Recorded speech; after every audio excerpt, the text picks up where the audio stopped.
welcome to another episode of the Bleeding Metal podcast. My name is Pia. I'm your host today, and as mostly I am here with my co-host. Hello, everyone. I'm Kiki, and my pronouns are she, her. My pronouns are also she, her, and we have a guest today. Hello, Sera. Please introduce yourself. Thank you for having me. My name is Sera. You can use any pronouns for me. We met with Kiki this summer at Tuska Festival in Finland. Yes. Awesome. And I would maybe like to start retelling that story before we continue with our conversation, which is going to be very interesting. At the Tuska Festival this year, and we are recording this on October 23rd. This episode is going to air in the future, though. So last year, I hosted the Tuska Forum by Bleeding Metal. We had a really lovely conversation that you all out there have hopefully listened to. I talked to Sami Albana from Lost Society about mental health and why metal is so good for our mental health. At some point, we talked about how welcoming the metal community is. And that is something that I have said many times in the podcast before that I think we can do better, because there is still a lot of gatekeeping in the metal community, and we should do better, making sure everyone feels welcome and included.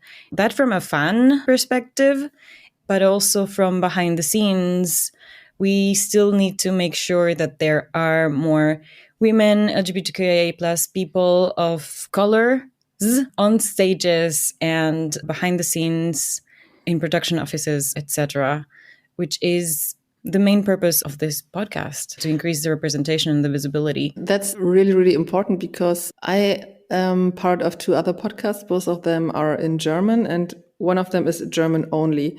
And we have a kind of game that we play there that's called Theme Roulette. So we talk about random topics that we don't know before. And in one of the episodes, I wasn't part of that, but my co-host Kai had the topic queer metal or queerness in metal. And he was there with another male presenting person. And he was like, oh, well, we cannot talk about this because we are not part of that queer community. So everything we would say now, it wouldn't feel right if we would do that. That is some month ago, and we were brainstorming who we can invite for this topic especially. And we haven't found someone up until now who can speak German in the queer metal community.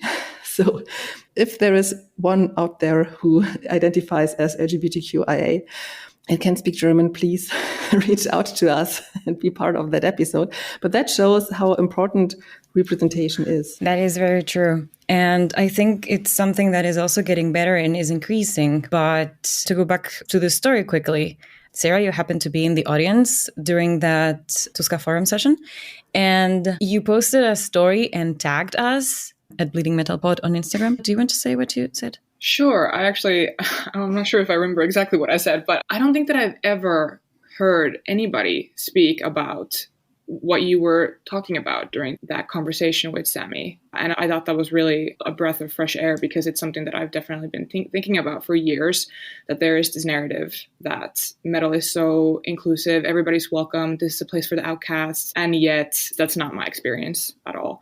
What made me post on Instagram was that I actually saw somebody at the festival with a Nazi patch. I think it was the Black Sun sign on their vest. And then at the same time, there was on the big screen, short version of Safer Spaces rules. And it was a weird moment. Like, yeah, okay, we have this Safer Spaces rules. And yet there's this person who has Nazi symbolism on that he's wearing at this festival. Yeah. When I saw that story, I reposted it, I reached out, because it was really interesting to find that resonance, especially from someone who had been there and who has something to say. So I wanted to invite you to the podcast. But before we go on, because there are so many topics that we've already touched and that I would like to really dive deeper into, can you tell us about what you do for volunteer work? Sure. I'm a full-time student right now. I study sociology, and then I'm also on the board of an organization here in Finland called Fem-R. We're an anti-racist and intersectionally feminist organization for and by people of color in Finland. And our work is 50% for us, by us type of community building. And then the other 50% is advocacy work and educational stuff, doing workshops and things like that. Mm-hmm. That's what I do. That's my background. That's super interesting. What kind of workshops does the organization do? Like paid workshops for different other organizations, specifically on anti-racism and inclusivity in general. And then we just had this event, and it was called Anti-Racist Futures Beyond Survival and Toward Meaningful Communities. Sometimes the education is geared more toward like our community, so other people of color, and then sometimes it's more for white people and organizations that are usually mostly white that work in these spaces. In which specific spaces would that be? The NGO world here in Finland, a lot of organizations like Red Cross or different kind of feminist organizations that might not have such a understanding maybe of intersectionality or anti-racism. And then also, of course, other smaller anti-racist organizations. There's not a whole lot of us in Finland. I think that we're kind of still getting started. Our organization is only 5 years old. So let's say if a completely private company would want some information or training in those topics, would you be able to offer that to them? Sure, yeah. This is the first year that we've been doing more of these like training type of things. There's other organizations here who do more of like the DEI type of stuff for companies specifically. So that's not something that we've done so far. And I think that we are kind of specific about who we do work with, because the people or the companies or groups that we work with, we want to make sure that we're on the same page. And that Mm-hmm. Can you tell us more about the situation in Finland in general? How is the LGBTQIA community represented, and how is the situation towards racism? Because when people talk about the Nordic countries here in Germany, we always have the impression that you are very open towards especially LGBTQIA communities. And on the other hand, when I was at Tuska Festival some years ago, every Finnish person I talked with was very relaxed with me being German. And I know from other countries that I wouldn't say they have a problem with that, but they immediately think about the Nazi past of Germany. Mm-hmm. And I didn't have the impression that that is a topic for people in Finland, which for me was nice because they were more openly towards me as a German. But on the other hand, maybe they don't think about the topic of racism in general that much. How is your impression? I think it's true that in the Nordics, we do have a pretty good situation with how people relate to queer people. I think part of that is, specifically in Finland at least, that there's like a culture of not getting involved in other people's business. So if you have a problem with somebody being queer, then you're probably not going to say anything about it, because we're pretty reserved. So I think that plays a role in it as well. But yeah, I think that for the most part, it's pretty safe and accepted to be queer. But of course, it does matter where in Finland you are. So in the big cities, just like anywhere else, the big cities, it's going to be easier. And then in the smaller places, in the countryside, it's going to be more difficult. That being said, those queer spaces are still very white. And there's been some progress definitely made, I think. With Helsinki Pride, especially, there's been some queer people of color who are involved in that organization now, and you can tell that they are because things are changing a little bit. And as far as racism goes, I mean, Finland is like one of the most racist countries in Europe, and it's just something that people don't really talk about. Like I said, our organization is really young. A lot of the other anti-racist groups are really young here, and it's because we haven't been having these conversations for a very long time. Mm-hmm. So I think that white Finnish people do genuinely think that there isn't a problem with racism, but that's just because they don't see it. Yeah. As usual. Yeah, as usual. Sometimes it has to be pointed out. These issues have to be pointed out for people to realize their privilege. Absolutely. I want to go back to the concept of DEI. Is something that I learned about when I started to get involved a little more in the gaming community, especially with gaming studios and looking for work there. And I think that is, for example, an industry in which they announce it very loudly that they are working on making the industry more diverse. Whether they really do it or not is a different story. But that's how I learned about the concept of DEI, which stands for diversity, equity, and inclusion.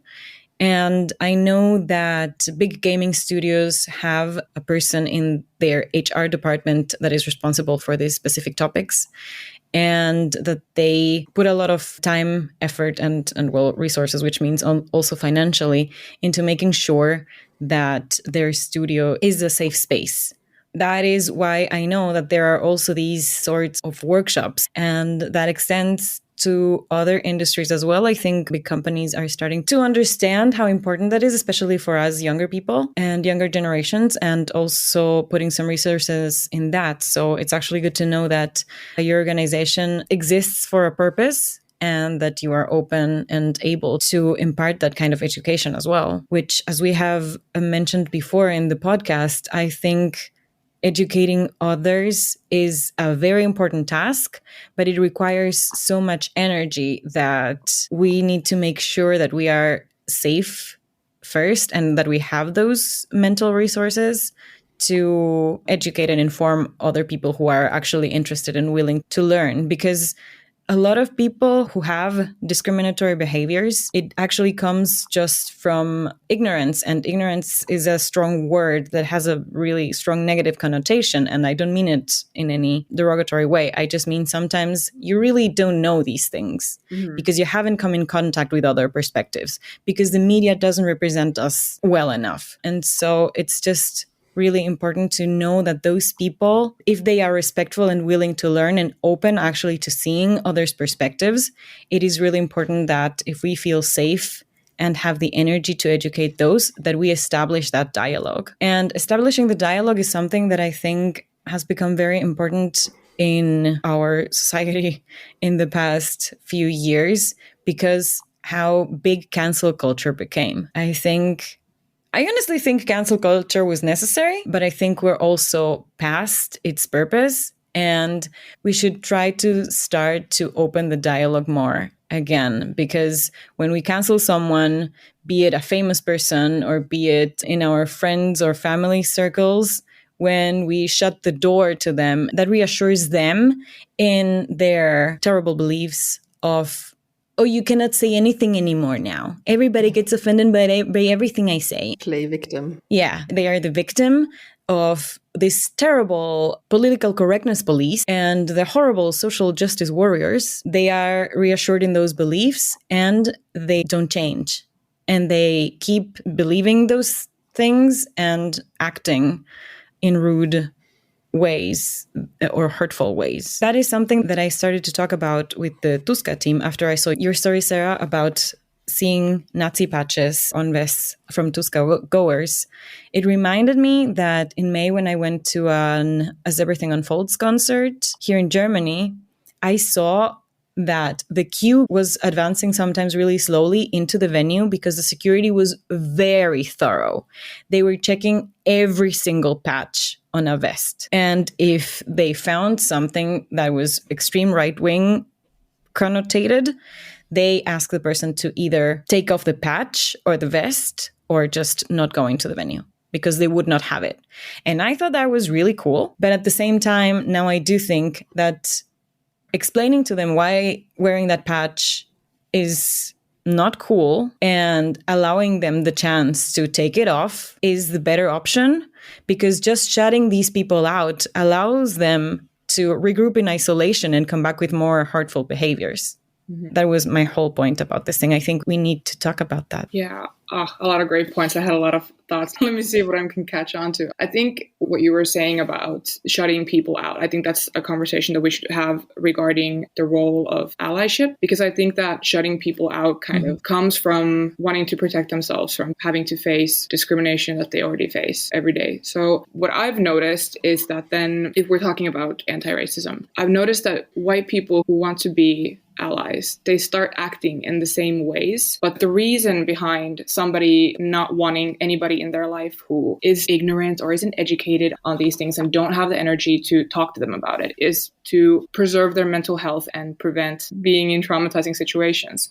But that's not the same for white people, right? White people or any community ally should take responsibility in that situation and have those conversations, because they're not affected in the same way. Yeah, that's what I meant when saying that we need to make sure first that we are safe and if we have the resources to have these conversations. But the point that you've touched here is also very important, and also relates back to what Pia was saying about the conversation in her other podcast before, because those are the two sides maybe to the same coin. On the one side, we don't want people who don't share marginalized identities with us to speak for us. We need them. We need them as allies. We need men to speak up for women's rights. And that is a very binary language, I know. And we need cis straight white people for queer people of color to stand up for those human rights, which is the right thing to do. Absolutely. You just said, Sarah, that white people should stand up for the rights of people of color. Do you have an advice how to do that? I know it's a difficult question. Yeah. I mean, doing the work of learning a lot of the same things that people of color have learned is step number one. I think that a lot of people seem to think that people of color or people who are involved in anti-racist work kind of just were born into this world knowing all these things. And that's not true. You know, we have spent a lot of time learning and reading about these things, and anybody else can do the same. That's step number one, because there's so much energy and time that goes into explaining anti-racism 101 type of stuff, you know? So that's something that I would really wish people would take more time out of. But I understand everybody can't be an expert in everything, because the other part of it is that I also don't want people to feel like they need to be completely educated on a subject before they can speak about it. Another thing is that not be so afraid to make mistakes. You know, it's okay. I think that everybody needs to be okay with the fact that we're all learning together and gonna make mistakes, and it's gonna be uncomfortable. That's just how it is. If I can add something to that, would be 2 points. The not being afraid of making mistakes is crucial, but we also need the openness to be corrected. Yeah, we are all learning together, and nobody is a perfect human that behaves perfectly all the time. But when we say something that could be said better, and that is pointed out to us, we're held accountable, we are learning, and somebody is willing to teach us. So to me, that is a gift and not a punishment. And the other thing is, we really need to not put this on the people who are already struggling more. Because Google is your friend. There are so many resources out there that we can find, and we definitely don't need to put the emotional labor on people who are already being discriminated. It's like, okay, I'm treating you wrong, but you do the work of teaching me how to treat you better. That's not fair. What I do or did a lot in the past also is reading books or also listen to podcasts to educate myself. And I think in situations where there are white people only in a room and somebody says something racist, then I'm able to speak up and say, your point is wrong. The situation for people of color is like this and that. I would feel uncomfortable if there would be a person of color in the room, because I would feel like taking the word away from that person. You know what I mean? That's difficult because people prefer different things. Some people would want to speak, and some people prefer that you would speak for them, because they don't always want to have to defend themselves. I think that's one of those situations where, you know, maybe you can try to kind of read the room, look around, like if there's, you know, one person of color in the room, do they seem like they're tired and don't want to have this conversation, or do they look like they're about to speak, you know? Yeah, or maybe making the point about me, like I don't see it like that because I think or I read or I heard blah blah blah. So I would not feel comfortable also with putting the spotlight on that person of color in the room, right? Because as you just said, maybe that person just wants us to shut up, to not talk about that anymore, or wants me to speak up for them, or wants to speak up for themselves. Right. Yeah. I also wanted to add what you just said, Kiki, about somebody taking the time to educate another person. I think that that's a sign of trust. If I take the time to correct somebody on something, that's me trusting that you can take it. Oh, that's so nice. That's really nice.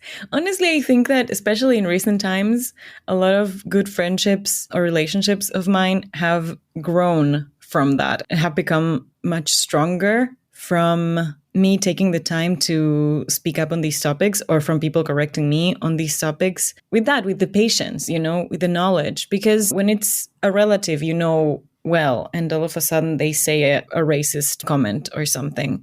If you like this person and know they didn't mean it terribly, like their heart is in the right place, and you value the relationship and you don't want to hold any resentment to them, you can reach out maybe later in a more private setting, or if it feels like it could benefit the rest of the audience. You can also do it in kind of a polite way and say, look, that what you just said is actually not cool, and this is why, and next time you can do better, because I know you can, and I know you want to. Yeah. And I think our relationships can grow stronger from that. Yeah, I think especially here in Finland, I think the people and the culture is more conflict avoidant. So people are very scared of having disagreements. I was raised in America, so I have a really different perspective on that, the way that you go about having like conflicts or whatever. So I definitely agree. Like as humans, we need to have those situations of conflict and then repair so that those relationships can grow stronger and communities can grow stronger and we can have more of a mutual understanding. Yes. But it can be both. It can also be a positive thing, because if we look at social media, for example, there are so many weird comments under posts about specific topics. And sometimes I just think, well, when you see something on the internet that you disagree with, just go on with your life. You don't have to comment on everything. Yeah, there are better uses of your time. And talking about social media, and to go back to the metal community, and a topic I mentioned before as well of cancel culture. I think cancel culture was such a strong tool of our whole society that people got very afraid of it, and has caused a phenomenon that I think is not as constructive. Holding people accountable is very important, as is important to give them the chance to reflect, to apologize for real, to make amends, and to learn from their mistakes. And I've seen metal bands being so afraid of being canceled that they have absolutely taken no time before they kicked out a band member, distanced themselves from them, and it has happened so quickly sometimes. The best example for that is what just happened a month ago, maybe. And again, we are recording this in the past. But one of the biggest news headlines in the second part of the year in the metal community was Thy Art is Murder, and how they, in the course of a week, made the singer apologize for his transphobic comments, then kick them out of the band, and then release the album with a new singer. That was fast. Okay, yeah, I haven't heard about that, but that's pretty intense. I think the story is that there was a video on social media of a woman who asked her child how they identify, and the child said, I don't know. And the mother said, well, that's okay, you can find it out later, or you don't have to identify as male or female or whatever. And he commented very rude that she should be burned, something like that. She should set herself on fire. Yeah. And I think he deleted that very quickly, but people made screenshots, so it was impossible for him to deny that he did that. And you said, Kiki, that he apologized. It was kind of an apology that didn't come from the heart, I'd say. Yeah. And then the band members decided to kick him out of the band and replace him, like Kiki just said, very quickly. Yeah, I don't know. This is just maybe like my armchair psychology thoughts on this whole phenomenon. But I think people get so scared of being a bad person. You know, they want to be a good person. And then they see somebody else doing something that is, quote, something that a bad person would do. And then they act in a really reactionary way. And that's why people are so quick to very publicly, for one mistake, even if it is a really shitty thing to do, but for one mistake, make a person be like a horrible person. And I think that it's because everybody is so afraid of, you know, doing the wrong thing. And I think that's an essential part of the concept of white guilt. It's something that everybody needs to work through so that it's not projected onto other people and situations, because you're so afraid of your own feelings of guilt or feeling like you're a bad person and not giving yourself space to learn and to grow. Yeah. And that reminds me of other big figures in the metal scene that have made uncool comments, but some of them haven't been kicked out of their bands For example, Ronnie Radke from Falling in Reverse has think he made is the many band. problematic... He's the band. So, yeah. He has made many problematic statements. Some people have defended him, though, and say that he's actually a good person, but he sometimes just likes to stir up controversy and draw attention to himself, let's be honest. Everybody's talking about him. Of course, it's beneficial for him and his band to say stupid things like that. He thrives on that. Absolutely. He's been doing it for years. He's always been doing it. Yeah. Oh, man. What a character.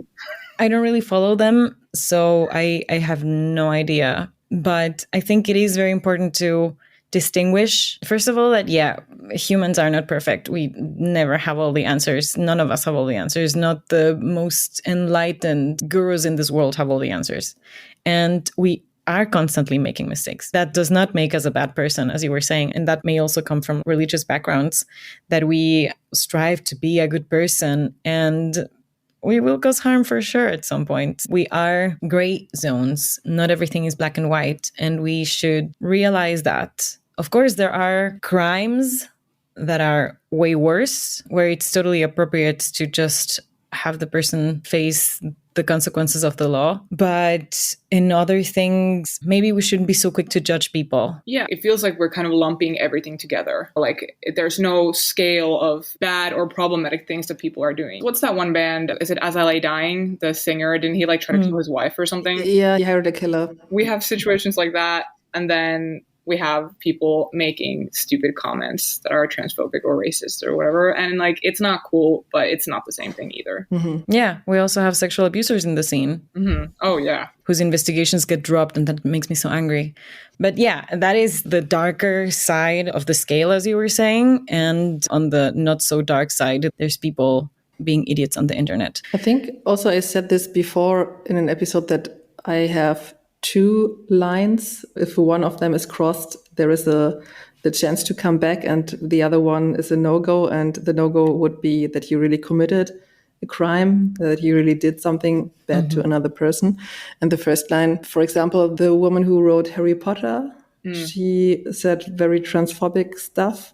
And if she would use the range of people that she reaches to apologize for that by heart and really say, oh, I was wrong there, and I want to apologize to all the trans people in the world. And if she really make a point, then I would say, well, yeah, I can consume her stuff again. I was never a fan of Harry Potter, but that would be one example how you can come back from the first line. And I think there's also like a huge difference between saying one comment or here and there, and then being a person who systematically says the same kind of rhetoric and gives money to anti-trans organizations. Whole different thing. What would interest me as well is how we can all put our efforts together to make the metal community a little more inclusive and walk the walk and not just talk the talk of being a super inclusive community as metalheads. How do you feel about the patches, you can be yourself with me, in the rainbow colors, for example? I've seen on social media that you can buy a patch with rainbow colors, and there is the sentence, you can be yourself with me, so that you show LGBTQIA people that you are an ally. I don't know. I don't think that it has the potential to cause harm. I don't think. I do have some current concerns about stuff like that when it comes to people. They want to be allies, they want to be safe for queer people, or it's the same for people of color, but then still it doesn't guarantee anything, right? But I think it can be a good sign of, I'm a person who's trying, at least, right? Like what we've been talking right now is that, okay, at least I'm a person who wants to learn, I'm a person who's trying to be an ally and be a safe person. So in that sense, I don't really see much harm in it. Could it also be a signal to, in this case, queer people, to say, if you feel threatened or need support, you can reach out to me? Yeah, sure. I'd hope so. Well, I guess it depends on the culture. I'm always thinking, like, in Finnish culture, it's difficult to really reach out to random strangers in a public space. But yeah, I think it would be a positive thing. It just came to me because I was listening to a podcast recently. I think it was the Unladylike podcast. I'm not sure, but it was about how especially female presenting people sometimes feel unsafe in public transportation.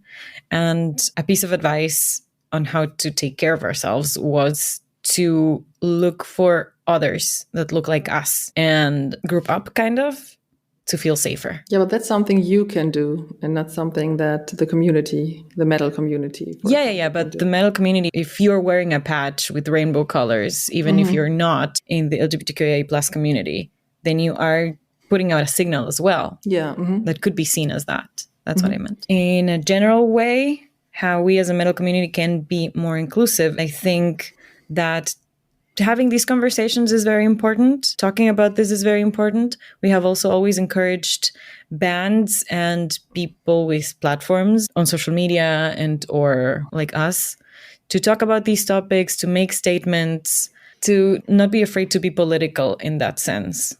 Yeah, I think it's super important to have these conversations because, like I said in the beginning, I don't think that I've really ever heard anybody in this space having these conversations. To be fair, I haven't really looked for them, but it's also because I assumed that they didn't exist. I'd hope that we would be kind of past the point of spreading awareness, I guess, but I do think that maybe it's kind of a pessimistic view. I don't know, but I think that we're not really past that point yet. We just need to really get people to understand that these spaces really aren't as inclusive as we say that they are, for starters. Yeah, be aware of the real situation. Like, female presenting people are still facing a lot of gatekeeping, and that has become the meme on social media of, oh, you're wearing that shirt, tell me three songs about that band. Oh, a classic. Yes. Yeah. And so sure, it's funny, but it's funny because it was so true for so long. Yeah. Yeah. I think maybe the next step would be stop alienating, because it's still the case that people are like, oh, well, you're the first woman we have as guest in this podcast. Oh, you're the first woman I saw headbanging. Oh, you're the first woman, blah, blah, blah. And I'm so tired of that stuff. It's not a compliment. No, it has never been, and don't do that. Same with people of color. Don't say, you're the first person of color that I saw headbanging. Well, surprise. The body is the same. We have a head. We can do that too. Yeah. But those are the moments we can think, why is that? Why am I the first woman or person of color that you see? Why? Why are these spaces like this? Ooh, that's a really good piece of advice. I love it. To actually not leave it uncommented and not dismiss it, but actually take them up on their word. If they tell you, oh, but you're so different. You're the first woman metalhead that I've met. Really? Why haven't you opened your eyes to other female metalheads then? Haven't you heard of Doro? Women have been in metal forever. Why don't you know another female metalhead? Why are you focusing on the men? Yeah, that's the same as when festivals or booking agents want to defend themselves for not having as many women or LGBTQIA people on the stage. They're like, because there are not so many, because we look for a specific level of fame, professionalism, whatever. Well, widen your horizons, because they are there and they have always been. Yeah. And also, there might be a reason why that is. It's because you're not giving space to the up and coming, smaller women artists. Maybe start there. Yeah. Simply because the opportunities are not as equal. Yeah. And because often there's tokenism as well. You know, oh, we already have one woman on our lineup, so we're good. We've already fulfilled our good person minimum. Nobody can come at us because we're sexist. We're not. There's a woman on stage. Yeah, exactly. And another thing is like, okay, if you don't know, then hire somebody that knows. Hire Kiki, hire Pia. There are people who know. You can always contact us. bleedingmetalpod@gmail.com. Another thing that I have seen on several festivals now is that, like, when you feel sexually assaulted, that you can reach out to the security staff or to anybody who works for the festival, and they're going to lead you to a safe space. Or another thing that goes in that direction, that you have campgrounds for women only. That are things, it's a pity that we need that, but I think it's a good thing that we have that. Yeah, absolutely. In general, with festivals and stuff, having this safer spaces rules more often, I think it's a really great start, but we need to make sure that everybody who's working at these festivals is aware of these rules and is committed to them, because it's not enough to just have them. They're not going to work if everybody who's involved isn't aware and committed and know how to act when a situation does come up. Right. So those sort of code words, or just having a person in your staff that is dedicated to either inclusion and equality and or to avoid harassment, can be really important and can make a difference for sure. And also set an example. Just remembering also that we're all learning, that we're making mistakes, and that we don't need to be perfect or have all the answers. We should be open to keep learning and to keep holding each other accountable, but also giving each other the chance to learn from those mistakes is important. And also, like Sera said before, educate yourself. That's what the whole community can do. Don't say, well, the topic is not about me. That would be ignorant. Look out for literature. For example, Dr. Anna S. Rogers, who was guest in this podcast, she wrote a whole book about women in metal, and she also had a person of color as an interviewee. You can start with that book, for example. You could start with this podcast, honestly. The fact that you're listening to us already shows that you're trying.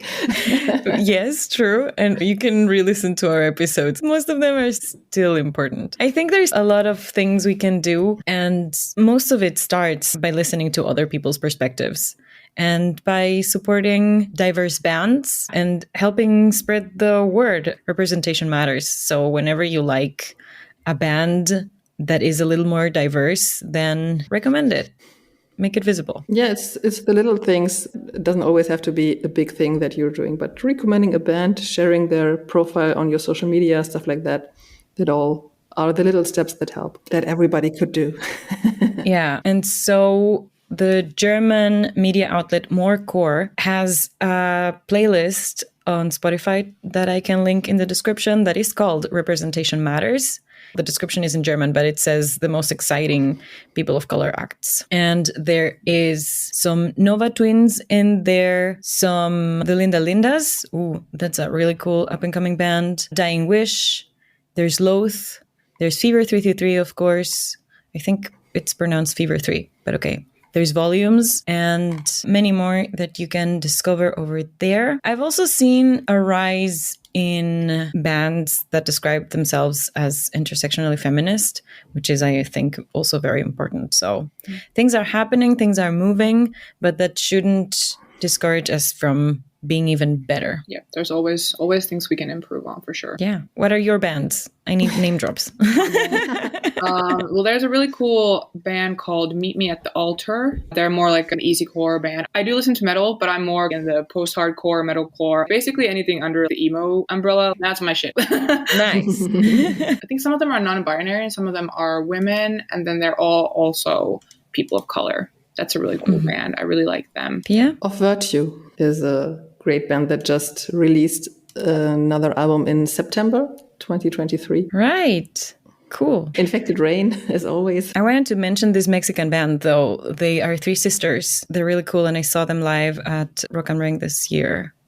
But I will put that in the description whenever I can think of their name. This was a really cool conversation. Is there anything else you would like our listeners to know, Sera? I think that's it. Thank you so much for having me. This was super fun. Thank you for being here. And thank you out there for listening to this podcast episode. If you belong to the people who educate themselves with this one, keep going. You're on a good path. Thanks to everyone else who listened to this episode. Follow us on social media, give us a like, 5 stars, you know the stuff. Hope you also listen to the other episodes in the past and in the future. We will link the important things in the description, starting with Sera's NGO, Fem-R in Finland. We have a few Finnish listeners, so that can also be a good source of information. And yeah, thanks everybody for taking interest, for taking a stand. We will see you soon. Bye-bye.